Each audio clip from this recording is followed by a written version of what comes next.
Hey, it's Ricky from Ricky Sacramento in the Morning on 107.5 The River. I'm backstage right now with Alex Warren. Hey. How are you doing? Like, you are talking very low right now because you're doing a show tonight here in Yeah. Nashville. Super pumped for it. Thank you. From River on the Rooftop, you did our River on the Rooftop I last year. did. You opened Uh-huh. for David Kushner. Yes. You played with your friend Mark Amber as well. Yes. Very cool moment. My favorite part of that was they all watched each other set. It was Yeah. so cute. Well, it's cool 'cause we're all very close now. Like I was just with Dasha the other day, and like it's Yes, cool 'cause Dasha I played live I too. live here, and so does Dasha. So it's been a really fun time. And out Shabuzi lives here as well, and Jelly, and we've actually had like a lot of moments where all of us get together after that rooftop. So and David lives here too. Yeah, it's just been a fun time. I love it. So Yeah. from that rooftop to this crazy tour. Crazy. Nuts. Congrats, Thank first you. off, because Thank you. that's massive. This is huge. You keep selling out places and having to upgrade to bigger venues. Yeah, it's nuts. What has been like the most, I guess, rewarding part of this journey so far? Because I mean, it's only just begun, I feel like. I would say playing with Ed Sheeran. Like that was the coolest thing in the world, and I it's funny because every singer talks about like the high you get going on stage and how it's addicting and stuff like that. But there's something strange. More I didn't expect this is hearing Ed Sheeran rehearse my song. Like when I walked into the room and he was playing Ordinary, that was.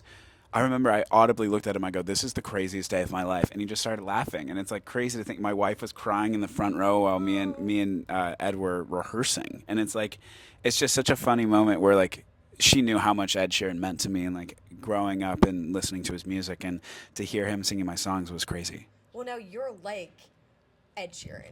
Ordinary has become, well, I know you're making that face, and I appreciate it, but Ordinary has become like a wedding song. Yeah. People are using it for their weddings. Ed's known for wedding songs. Yeah, he's also like 10 times better than me at everything. What are you I talking like about? I like how chill you're being about this, but Ordinary is freaking massive. Right Thank you. now. Yeah, It's it's absolutely massive. People are using it for their big day. Like that's got to be a weird, crazy kind of realization of like people are choosing one of the biggest days of their life yeah. and using your song as the soundtrack for it. I've been talking about that a lot because, like with Save You Seat, a lot of people use for funerals, and Yes. it's been really, really interesting that I wrote these songs not really thinking anything of it, and mostly for myself, and people are starting to like have them a part of key moments of their lives, which means like that song will stay with them and forever. Like for me, it's Rascal Flatts' "Life Is a Highway." My dad was obsessed with that song, and so on the passing video we used to like play at his funeral.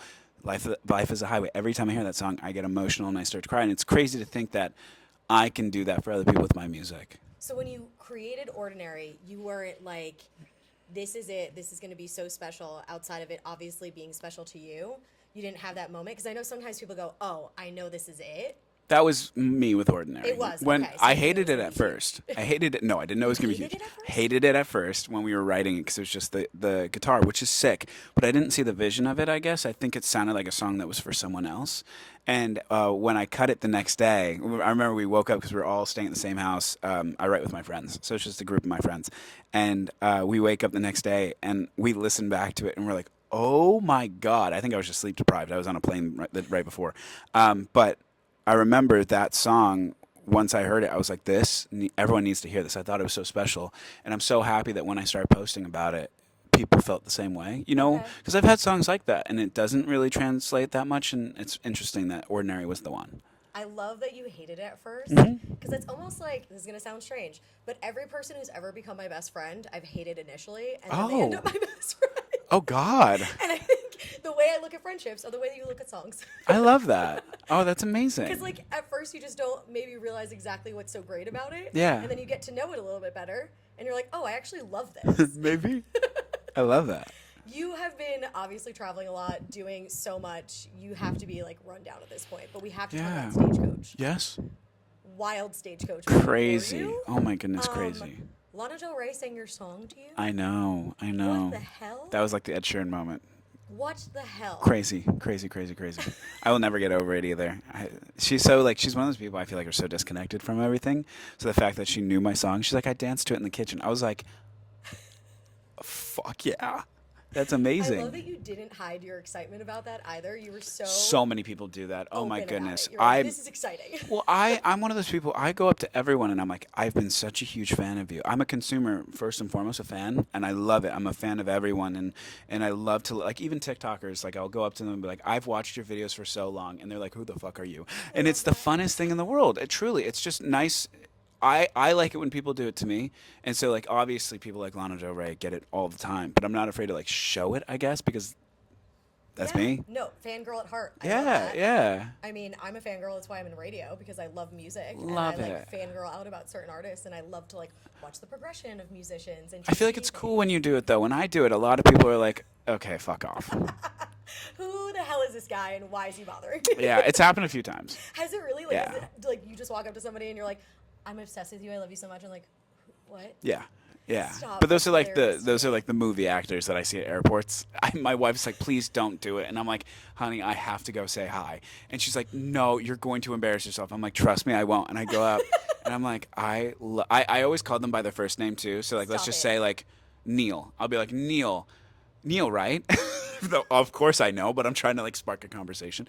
And they look at me and they go, "Yeah." And then they just turn back around and ignore everything I say after, and it's awesome. If you walked up to them and Yeah. you just started singing a song like Ordinary, they might be like, "Oh my God, I know who you are." Fuck no, It's no. everywhere, They dude. would put me on the conveyor belt and send me back into the plane. That is crazy. I guess that would be worse, wouldn't it? Yes, yeah. It'd be like yeah. Okay, maybe my first ideas aren't great ones, but we'll get there. Okay, so speaking of Stagecoach and all of the craziness that happened at Stagecoach, Jelly Roll. Yeah. You have a song with Jelly Roll. I do. Bloodline? Yeah. Okay, so I know that you're not going to like this question, and I know that everybody in this room is going to like this question. When is it like officially coming out? May 23rd. May 23rd? Okay.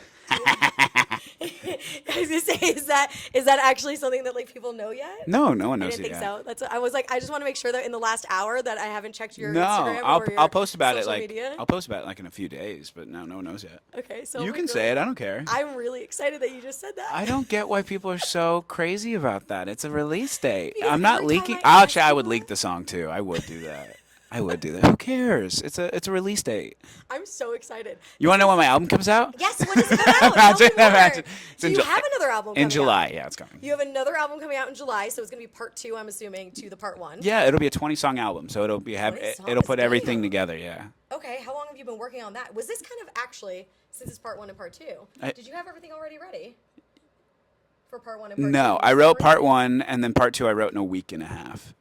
Holy shit! Okay, was that when you, Ordinary and Bloodline were written in the same day. Okay. Yeah. Did you like lock yourself in that? Yeah. Okay. And you Was- guys all I just stayed only write with together the same there? people. I only write with the same 3 people, and it's just my friends. Ever since the beginning, I've only written with them. So it's been really cool to see us all evolve. It's not just like everyone is just so good, and we're so passionate, and everyone has a say in everything, and it's really beautiful. They come to my rehearsals, they come to my shows, and it feels like when you think of like me as a musician, it's not just me, it's me and them, and it's so beautiful. That's special. Yeah, it's really cool. We have such a cool bond, and so, Seriously. but we just write songs we love, and if we know it's not going in a direction, we stop and we work on a different one, and we keep finishing songs and keep working on them, and we'll finish 3 songs a day and just rip them out. Well, it's fucking working. Yeah. So that's great. Thank you.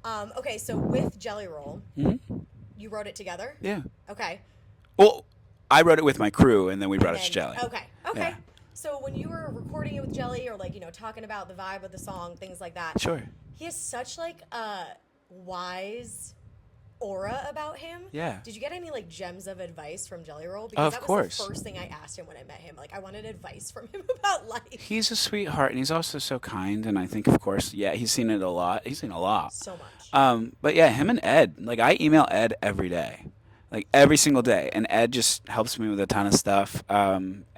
I have really bad imposter syndrome, and he's someone I really look up to, and he's been so open and just like wanting to help me, I guess. And so is Jelly, and I have 2 really great mentors in this space, and I'm just super stoked. I view them as friends, but also they help me a lot. Yeah, I mean, it's important to have mentors. Without mentors, you can end up so lost Yeah. in so many situations, especially when something like this happens. I know you've been working for this for so long. This Sure. isn't like an overnight success story. I don't believe in those. That's just not real. Yeah. But coming into all of this Mhm. still probably feels like so quick. Like it was probably like, oh my God, it just happened. Where did that? Like, It you're doing does. late night, you're a Stagecoach, you're writing songs and doing like having collabs with Jelly Roll. Like, Yeah, I think it's also scary too because I don't have like a defining thing yet. Like if you look up Alex Warren live, like there's amazing singing videos of me, but there's also not so amazing singing videos of me just as I'm learning, Okay. which I feel like a lot of musicians get like, they have like years and years of that, and I feel like I haven't. So that's the one scary part is I think when I have an off day, I still go out and sing. I don't really cancel shows many often, or I move them around or whatever, but I still sing when I don't sound amazing, and it's been really fun to have that. Hey, that's part of the journey, right? But it's cool because I look at them like learning experiences too. It's like, oh, hey, I could have sang this differently and all these things, and I love it. I love it. It just sucks sometimes too because I love what people have to say about me. Do you look back at things like that? Like, do you have like specific people recording your shows or anything like kind of like how in sports you watch tape? Yeah, it just We do depends. demos, you know what I mean, in radio. A Like, hundred my boss percent. sits down and goes, "That sounded like shit." It just depends. Don't How, do it that way. just depends on how shitty it sounded. Like Okay. if it was really, I've had a few moments where like I have Jack, my buddy, over there film everything, and there's some moments where we'll film a performance, and I know I'm like, please don't show me that. I know that was bad. I'm sure he also knows when to not show you at this point. Yeah, yeah, it's gotten to a point now. You know, you're also known outside of having such an amazing voice and being so creative. Sure. Known for your humor. Thanks. If your humor was a mascot, what would its name be, and why would it be that pink pony that you ride out on your Segway? I love that thing. I love that you know about that. Yeah, I think if I don't know, to be honest, because it started from stage fright. Funny enough, I would have really bad stage fright, and I would get on stage, and in between songs, we didn't have anything programmed because I just didn't know what I was doing. And to make up for the awkwardness, as everyone is silent, they're just sitting there. I would like ask people questions, and like just start talking with them, and I would just say the first thing that comes to my mind, and it would get really abrasive sometimes. Yep. And then as fans caught on to it, now they bring signs and they yell shit out, and I will just give them my honest takes on it, and it's people like it. I think. People want honesty. They want authenticity. I think that's what works. I'm just scared I'm gonna get canceled from something I say. Like I'm So I'm terrified. just gonna say everybody gets canceled at some point. So I just say the first thing that comes to my mind. Like everyone thinks they're planned. This is not planned. I go out there and every show is so different because I don't know what I'm about to say. So then that pony that you ride out on is Yeah. that kind of just because of like It's not just a oh, pony. There's a ton. I went to Target and I bought out every single electric motor thing that they have, and I just ride every day is a different one. Okay. So Yeah. you have a different version for every day. I have a tractor. I have an ATV. I have a horse as well as a pony. It's a unicorn, is what you were talking about. I It's- want to race you on them. Please, I will whoop your I ass. want you to pick one. You pick whichever one of your choice. And I'll give win. Me the other one. I will win. And I want to race your ass. Let's do it. I'm fucking down. How fast does it even go? Like 3 miles an hour. That's what I figured. We're gonna do like old people racing. Perfect. I'm just waiting for me to hit something on the way in. That's gonna make even better for a moment of like. You honesty think and that. You breaking. think that. You think Breaks that. the silence, breaks it up, makes it funny and happy. Like, why not? I love it. I love it. And you just moved to Nashville, I did, yeah. so obviously I have to bring up Nashville. You moved here from LA. Yes.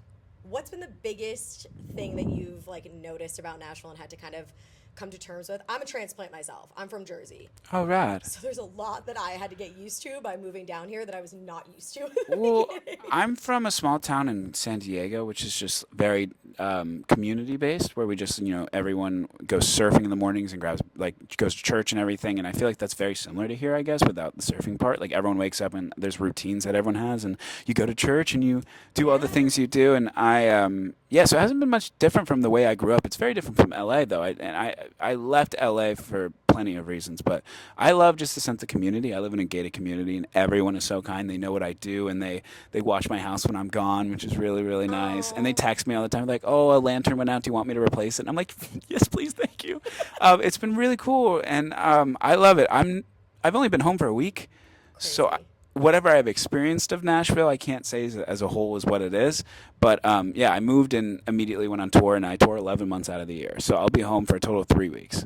Okay, well, I mean, great place to call home either way. Yeah. I will say the nice part was the hardest part for me to kind of come to terms with. Because from Jersey, what I like to say is we're not nice, but we're kind. Oh, cool. Like, I may not be like the nicest person automatically, but I'm a Right. kind person. I care. I love it. Here, everybody's nice. And I'm like, why are you nice to me? I love that. I love that. What do you want from me? Why are you being nice? I haven't had any experience with people yet, really. I'm sure they all are very nice, but that was always like for me as a Jerseyan was Sure. so weird for me to I get used love to. that. Why are you talking to me? Like, I don't know why you're being nice to me. I Come on. love that. And you'll have those as you like obviously stay here longer Sure. and experience it more. But Nashville really is just such an amazing place, and it is heavily community based. Yeah. For sure. And like once you find your community, it's so nice to be like, oh, this is like homey and cozy and comfy, and it just like really grows on you in such like an amazing way. Fuck yeah. So we're happy to have you here in Thanks for Nashville. having me. And thank you so much for having this conversation. Thanks for I could having talk me. to you for another 3 hours, but you got things to do. You have a show to perform. I love it. I love it. I love it. And we have to race at Yes, some point. yes. So. I need my assistant to bring. She's bringing more, so that way we can have options tonight. So Amazing. yeah. Thank you so much. Alex. Thank you. Thanks for having me.